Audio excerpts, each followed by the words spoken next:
tão certo como o ar que eu respiro, tão certo como a manhã que se levanta, tão certo como eu te falo e podes me ouvir. Jesus está aqui, aleluia, tão certo como o ar que eu respiro. Boa noite. Para mim a noite já é especial, né? Estar aqui com vocês, encerrando o meu ciclo de palestra em 2024 e sendo agraciado pelo convite de vir até essa casa e ouvir o que acabei de ouvir, né?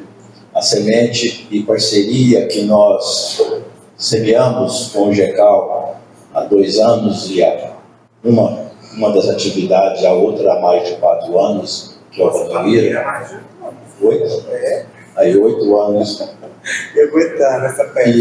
E a coisa frutifica, né? Pra gente parece que é uma coisa muito simples, né? Você faz um convite, a pessoa aceita e começa a cumprir aquilo que é a sua reforma íntima, através do exercício da instrumentalização do saber, do conhecimento, que é a nossa reflexão de hoje. Essa primeira imagem mostra algumas escadas em tamanhos diferentes. Eu gostei dessa imagem que me inspirou nessa palestra para afirmar que nós temos o livre-arbítrio de agraciarmos a nossa reencarnação com o máximo de conhecimento possível. Nós escolhemos o quanto queremos nos reformar. Porque não adianta simplesmente eu obter conhecimentos. Não adianta simplesmente eu correr atrás de informações e essas informações preenchem o meu ser, a minha mente e não transformam em outras ações. No livro de Tiago, no capítulo 2, em um dos versículos, ele diz, não com essas palavras, mas ele diz e ele afirma: a religião que você professa, se ela não te transformar numa pessoa melhor, ela não está cumprindo o seu papel. A doutrina espírita nos corresponsabiliza pela formação do ser do bem, porque ela nos convida e nos dá a individualidade do ser, nos fazendo apropriar da intelectualidade, da lógica e da razão. De sairmos daquele quadro comodista que muitas religiões, principalmente judaico-cristãs, gostam de ter essa afirmação e ficam nessa afirmação como consolo. Aquelas frases, Deus dá, Deus tira, Deus quis assim. A doutrina é profunda nessas frases e ela explica que Deus não dá e Deus não tira. Nós conquistamos e nós perdemos através do nosso comportamento. Nós merecemos e desmerecemos, mas o apropriar-se do saber vai trazer para cada um a possibilidade de sustentar-se ao longo de uma proposta reencarnatória. Então você escolhe a sua escada. Cada um de nós compõe a sua história. Nós estamos nos reescrevendo numa outra encarnação. Nós estamos nos refazendo, retrilhando tudo aquilo que já vivenciamos em outras oportunidades. E temos que fazer melhor. Por isso ouvimos de muitos palestrantes, o Haroldo gosta muito de afirmar isso, vocês espíritas que tenham o acesso à doutrina espírita, ao conhecimento que os irmãos espirituais nos enviam, tenham certeza, vocês vivem a melhor reencarnação. É a mais importante, porque é essa que nós estamos vivendo. Não postergue, igual que às vezes nós ouvimos de colegas, né? Não, nessa encarnação eu vou mudar só até aqui, vou deixar para outra, senão eu não volto. Vou me santificar nessa? Não, deixa um pouco para outra. Não faça isso, não postergue, pode ser que você não volte aqui. Cada ser em si carrega o dom de ser capaz de se autopromover através da visão espiritual da sua eternidade. Não veja apenas o imediatismo de uma reencarnação física, das conquistas humanas, daquilo que me traz prazer, me traz alegria, quando eu obtenho algo que o mundo me oferece, mas seja capaz de trazer riqueza para o seu espírito, e aí é ser feliz. Einstein tem essa frase que eu gosto muito: a mente que se abre a uma nova ideia jamais voltará ao seu tamanho original.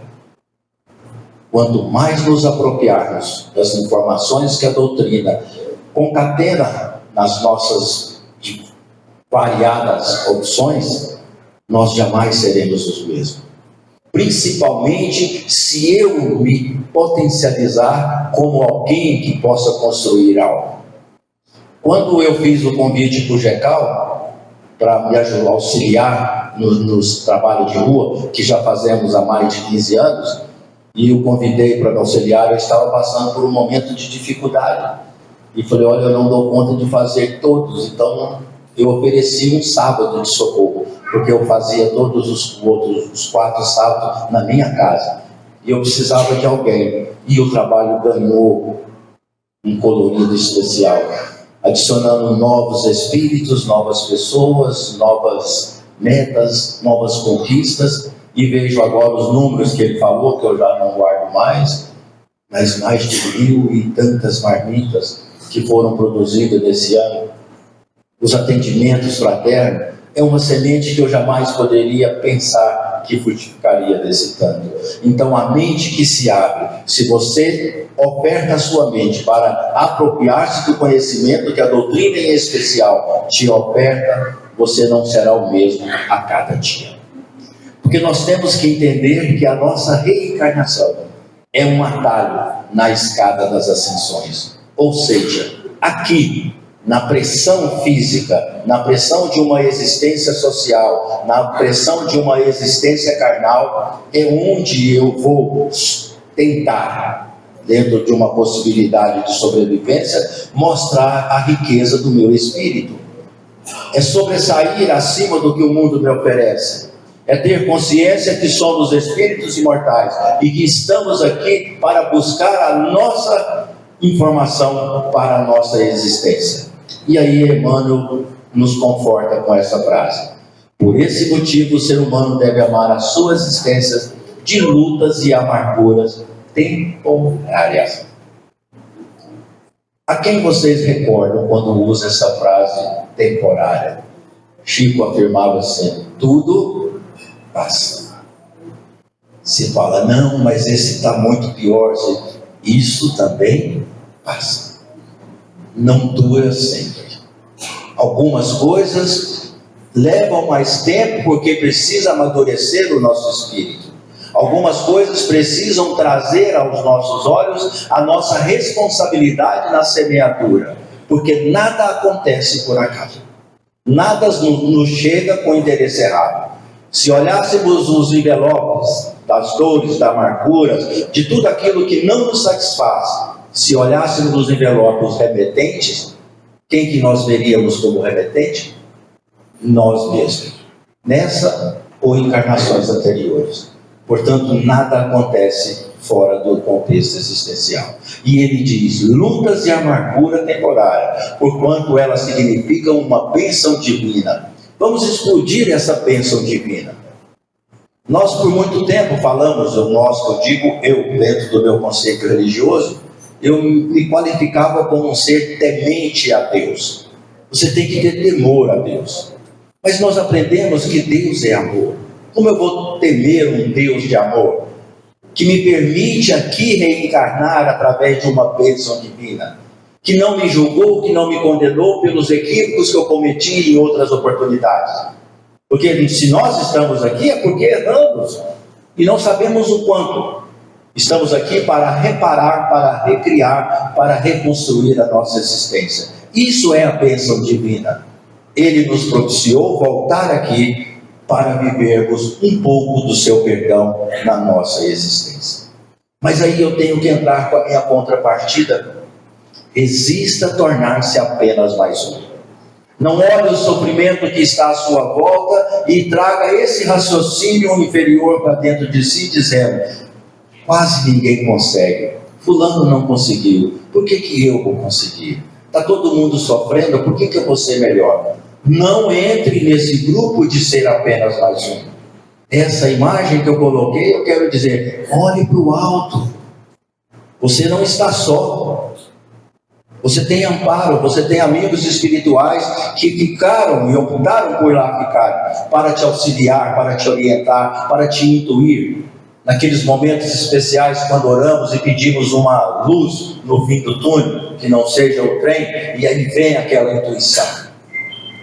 É isso que nós temos que ter, a certeza de que nós não estamos só. Entregue a sua individualidade e a sua missão espiritual. Mas eu tenho missão espiritual? Quem sou eu? Claro que temos. A missão não necessariamente é de glamour, ela tem que ter holofote. A missão que você tem que cumprir e que exercer é aonde você está vivendo, é no seu contexto existencial, na sua casa, no seu trabalho, no seu bairro, em toda a região que você convive, nessa casa. Essa é a minha missão. É ser uma pessoa agradável, acolhedora, afável, que não condena, que não julga, que não seleciona, que não preconceitua, que não tem opinião formada sobre tudo, porque isso torna-nos pessoas chatas. É difícil conviver com alguém que tem opinião formada sobre tudo. E tudo que você fala, ele tem a última palavra. E não adianta tentar mudar, porque não vai mudar. Então a nossa individualidade nos convida. Removam as pedras. O que é remover as pedras? Quando Jesus removeu a pedra do túmulo, que o colocava do lado de dentro, evitando que outros o vissem, ele nos mostrou o quê? A eternidade. Ele disse, a morte não existe a não ser no corpo físico. Nós temos uma eternidade para a vida. Então, o que eu convido é remova a pedra do comodismo, de achar que tudo está assim, porque outros assim o fizeram, que tudo está do jeito que está e você não tem nada a ver com isso, então eu não tenho a responsabilidade de melhorar nada. Não fui eu que semeei tal coisa. Temos que mudar. Agora não é tempo de pensar apenas em ter sucesso e ter riqueza, e sim momento de pensar em ser espiritual.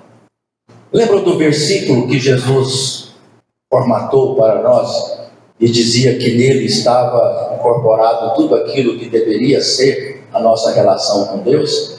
Amar a Deus sobre todas as coisas.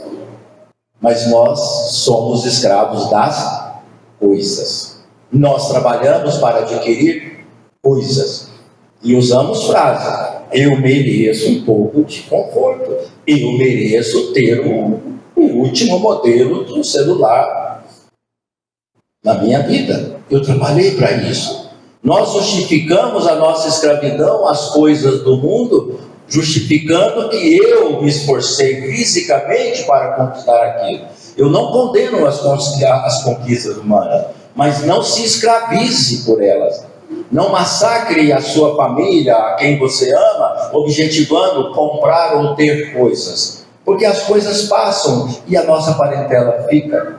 E muitas vezes magoada porque nós massacramos. Definimos regras de gasto dentro das nossas relações familiares. Porque esse ano eu tenho que comprar, eu tenho que trocar, eu tenho que fazer tal coisa. Então aqui em casa a mudança é radical. E as pessoas muitas vezes colaboram sem desejo, porque não compraram ainda aquilo. Nós temos que resistir a isso. Entender que Deus reside em nós. E aí, como Deus está em nós, nós temos que reivindicar a nossa herança de filho de Deus e co-herdeiro junto com Jesus de todas as riquezas do mundo. Mas para isso eu tenho que voltar no meu saber. E a doutrina nos traz essa reflexão. Ser quem somos, ou seja, viva a essência do que você é. Não se condene, não se julgue, se ame. Mas eu tenho tantas... As pessoas falam defeito, eu não gosto de falar defeito. Eu gosto de usar a expressão características que ainda não estão bem desenvolvidas. Mas defeito não. é algo que eu ainda não percebi que eu posso melhorar. Aceitar as nossas histórias físicas, promover o equilíbrio físico, mental e espiritual. Ame o seu corpo. Não sacrifique-se tanto para obter um modelo estipulado por pessoas que estão externas a você. Não, eu tenho que ser assim, eu tenho que modelar. Não se escravize por isso. É claro que gostamos de ter boas aparências, mas tem pessoas que detonam com tudo aquilo que tem. Não gostam. Isso é genético. Orelha grande, nariz pequeno, qualquer coisa. Não entra nesse desequilíbrio. Viva e se aceite. E o mental é um equilíbrio em processar as informações necessárias para que você tenha também o seu equilíbrio espiritual. E como é no momento existencial, é quando você pensa. E caso eu consiga, isso vai facilitar a minha renovação, o meu crescimento e a mudança para melhor. Porque aí eu vou ter essa consciência. Nós somos a soma de nós mesmos. Nós nos fizemos ao longo do tempo.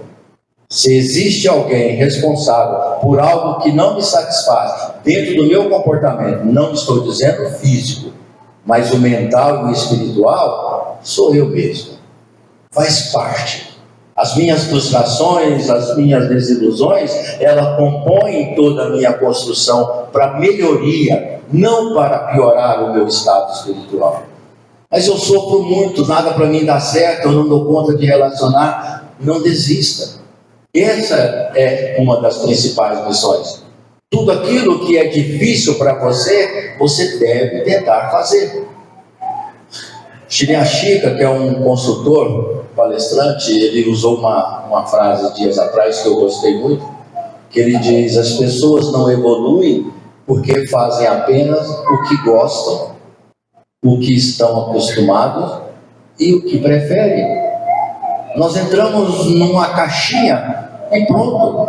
Eu não gosto disso, então está fora. Eu não prefiro isso, então está fora. Eu não aceito, comigo tem que ser assim, e se quiser conviver, me aceite como eu sou, e ponto final. Se eu fizer só o que eu gosto, eu estou trazendo para essa encarnação algo que eu já gostava na encarnação anterior. E se eu tenho alguma coisa que me desagrada, que eu não suporto, mas não tem motivo algum aparente, é o meu gancho para a minha evolução.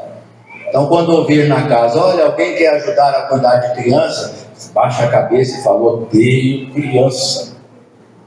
É um convite para você evoluir. Não se acomode. Lá no centro, de vez em quando a gente fazia, né? Minha esposa fazia os enxovais. Precisamos de ajuda de alguém para costura. Eu odeio costurar, mas não vou nem a pau. Vai, procure evoluir fazendo aquilo que você tem antipatia natural. Aí está o segredo.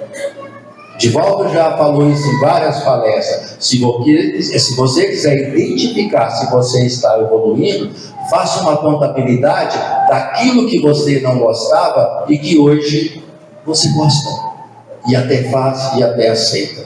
Em todos os aspectos. Até no alimentar também.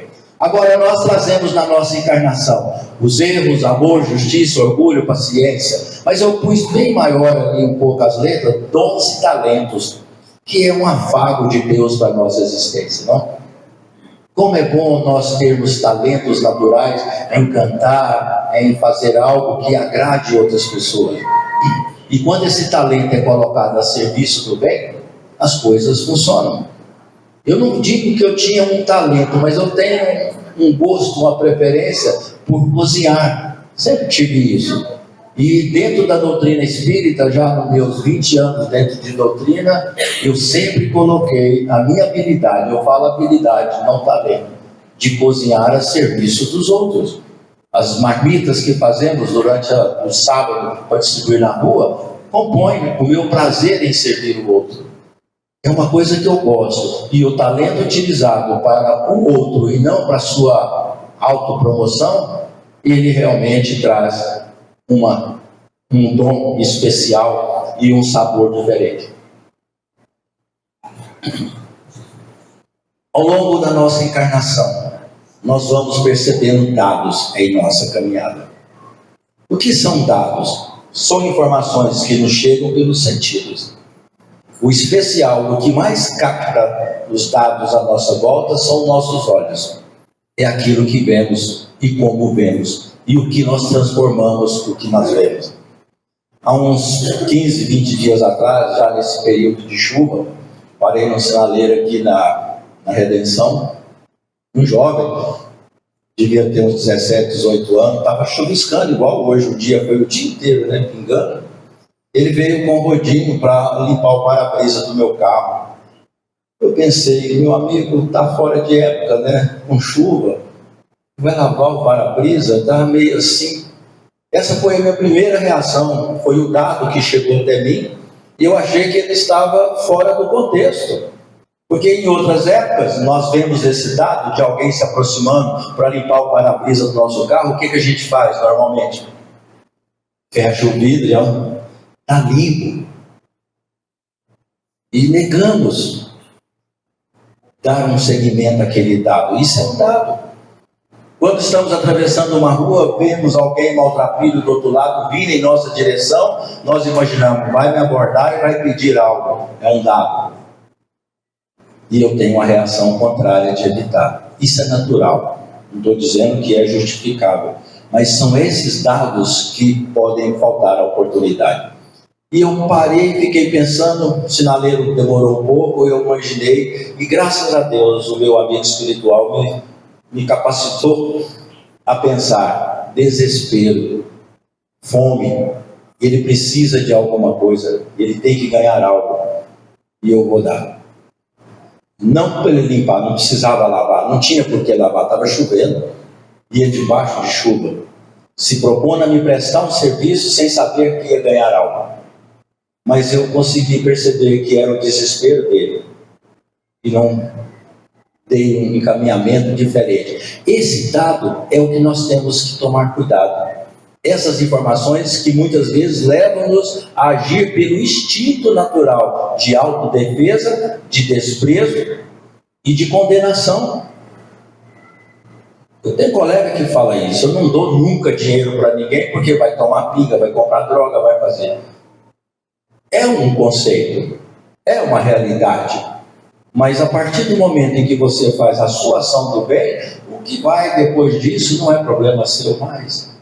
Então não julgue, não condene, olha a indolência de querer. Vou mostrar esse vídeo aqui para mostrar para vocês o tanto que esse rapaz analisou todos os dados na sua caminhada. Prestem atenção no que ele faz caminhando.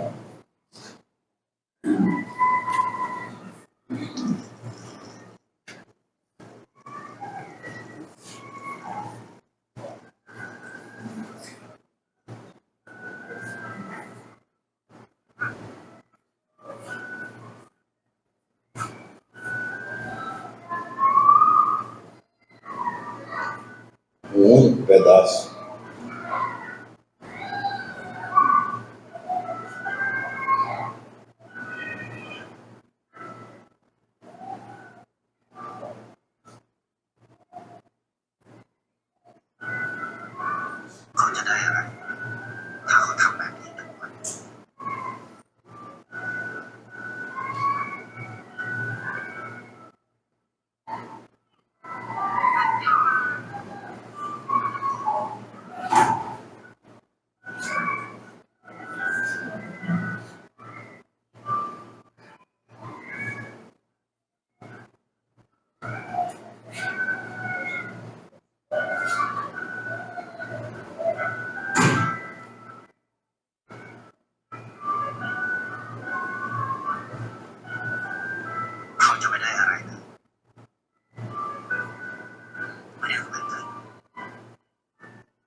Perceberam? Tanto de informações que chegam a ele e ele transforma em ações do bem. E elas replicam. A mulher até já estava quase contratando ele para carregar o carrinho para ela, reclamando do atraso dele. Mas depois ela estava ofertando o sanduíche que ela vende para outra pessoa. Isso é a corrente do bem. Portanto, prestem atenção naquilo que chega até você através de informações pontuais, os dados da vida, porque a doutrina espírita une esses dados, transformando em informações lógicas e elucidativas a seu favor, a nosso favor. Nada vem para nos simplesmente incomodar, vem para nos responsabilizar e nos convidar a sermos melhor. A doutrina nos mostra quem somos, de onde viemos e para onde vamos. Ou seja, estamos numa sequência, numa passagem. Não somos daqui, estamos aqui. Não somos humanos, estamos humanos. Somos espírito. E o espírito veio para se reconstruir e se refazer. Portanto, valorize essa encarnação. E a doutrina mostra o que nós podemos fazer enquanto estivermos a caminho.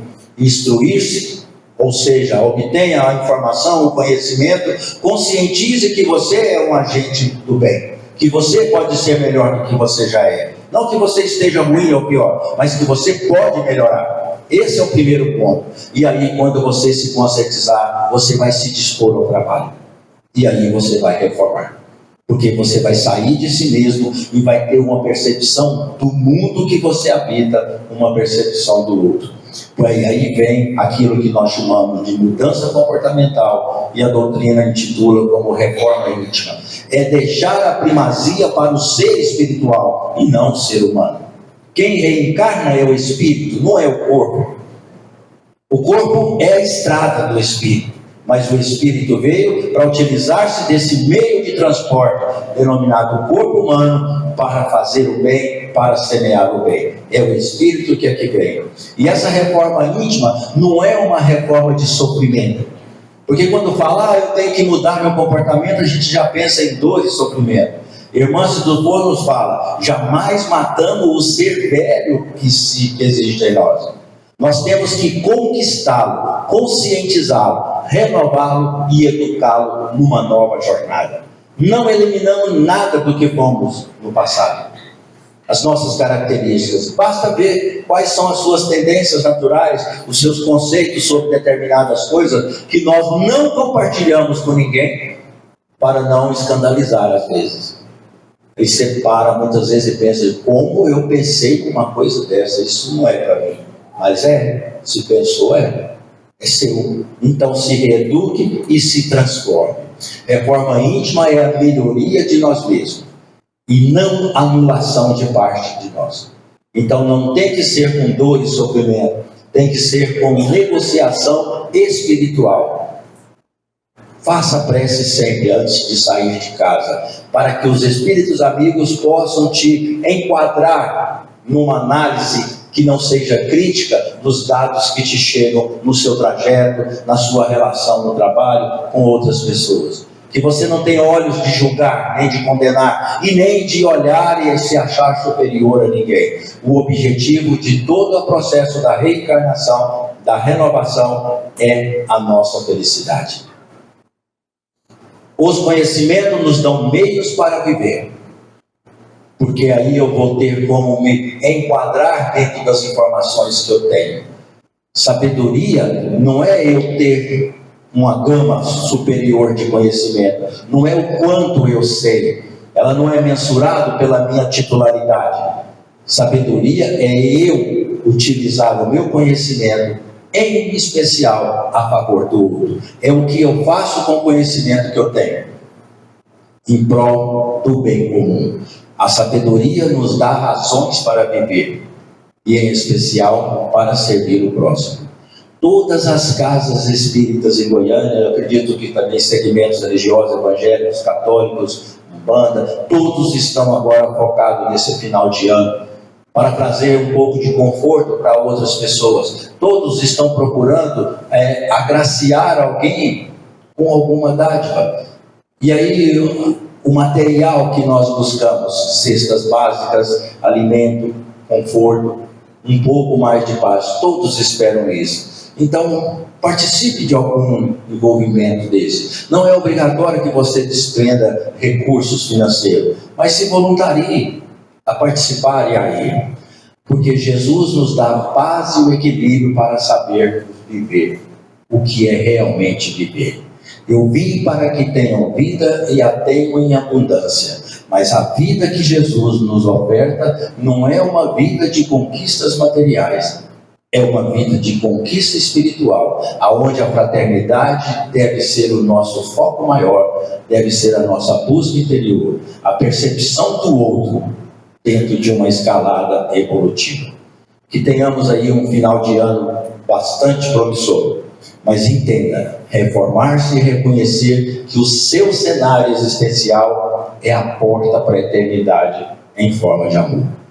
Você não tem que sair de onde você está para que você se encontre. Analise o seu contexto existencial e veja qual que pode ser a sua parcela de contribuição para melhorar a harmonia, para melhorar as relações, para melhorar talvez até o ânimo das pessoas que estão à volta. Porque com certeza, esse mês, por mais alegria que ele nos traga, por mais luzes e enfeites natalinos que nós vamos ver por todos os lugares, existem também muitas pessoas entrando no buraco da depressão. Ausência de familiares, é o primeiro ano sem o pai, é o primeiro ano sem a mãe, é o primeiro ano sem o filho, e começam a entrar num ciclo de autopenalização e algumas vezes autocomoção e punição. Nós temos que entender que ninguém perde ninguém. Mas seja essa fonte de consolo para alguém. Tenha esse olhar, verifique esse dado se isso não acontece próximo a você. Perceba se alguém que está no momento de tristeza, porque as luzes que muitas vezes trazem brilho para o nosso olhar, podem trazer lágrimas para outras pessoas também. Desejo a vocês um Feliz Natal, espero ainda vir ou voltar aqui o ano que vem, se Deus assim permitir. E eu quero voltar talvez na palestra, ainda encarnado. Se não der, eu venho no trabalho mediúnico da casa, para ajudar no passo, ajudar na recuperação. E se não der também, eu venho como obsessor, para puxar a orelha de quem está aqui hoje, porque essa imagem vai ficar na minha mente. E eu vou contar ao seu de uma palestra ali no ano passado, você não mudou nada. Então vamos pegar duro na sua mudança e eu desejo que vocês sejam felizes por toda a eternidade. Grande abraço.